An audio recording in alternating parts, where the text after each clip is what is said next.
you tell me? Because it all blends together. The first Ice Age that John Powell did, and I was his assistant. And we worked together. I mean, I was in the background. I was always at the sessions and, serving coffee, just getting him his scores up for each cue. Sometimes later on other films like Ice Age 4, I did booth for him, and I was orchestrating. I wasn't orchestrating for him on Ice Age 2. And I just was so in awe of being there on the stage, and watching how everything worked and just loving it. He is still a mentor to me, and just being part of a music team was so exciting, and that's how we met. Tell me two things. When was that? In the last century or in this century?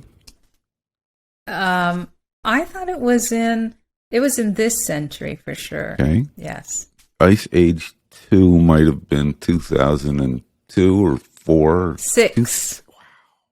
The Meltdown. Oh, no shit. That's the name of my day.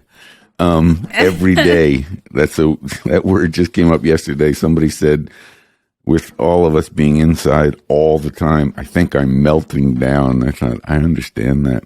The Meltdown. Yeah. Can you tell me, because of course I assumed, it's so funny, you said making coffee. I think,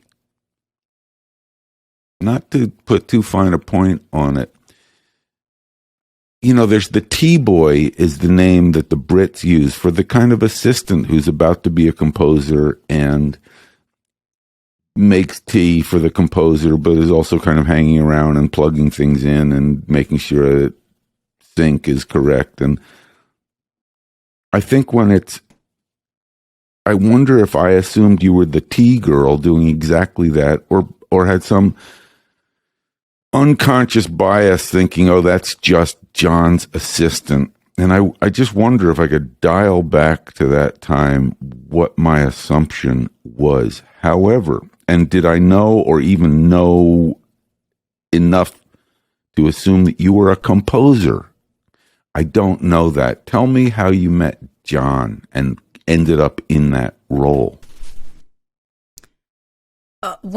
I met John through my brother, who's an amazing artist. His name is Michael Petrie, and he lives in London, and he's lived there for over 30 years. He runs an art gallery called Mocha London. He's an artist and a writer, art historian, curator. And at the time when John was working with my brother, John was actually still at Trinity. Mm-hmm.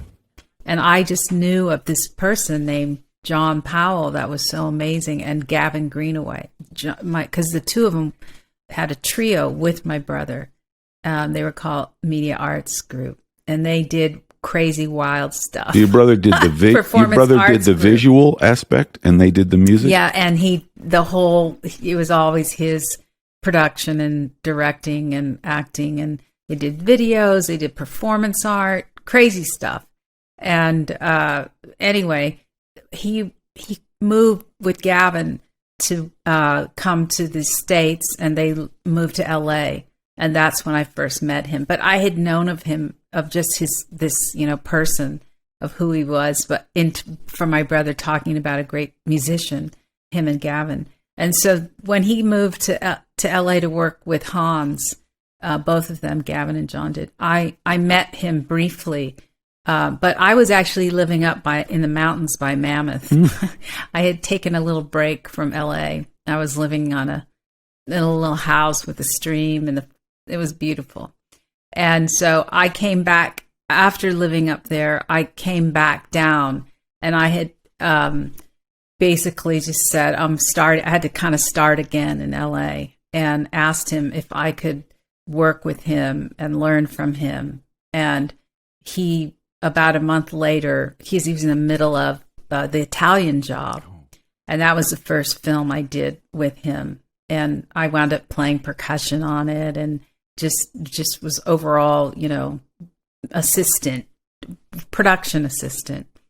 And then, eventually later I wound up taking on other roles. So probably when you first met me, you didn't know that I was also a composer. No idea.